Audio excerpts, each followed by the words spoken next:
Hello, we Jesus.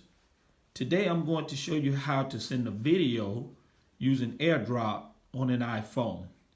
The first thing you have to make sure is that Bluetooth and Wi-Fi is on both phones. As you can see, it is on this phone and it is on this phone. The next thing you do is just go into your camera app, find the video that you're looking for, tap on the share button, and right here in this area where it says AirDrop, that person's phone should show up.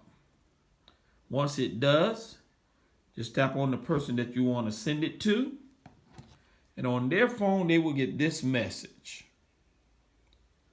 All they have to do then is accept, and the video will be downloaded to their phone.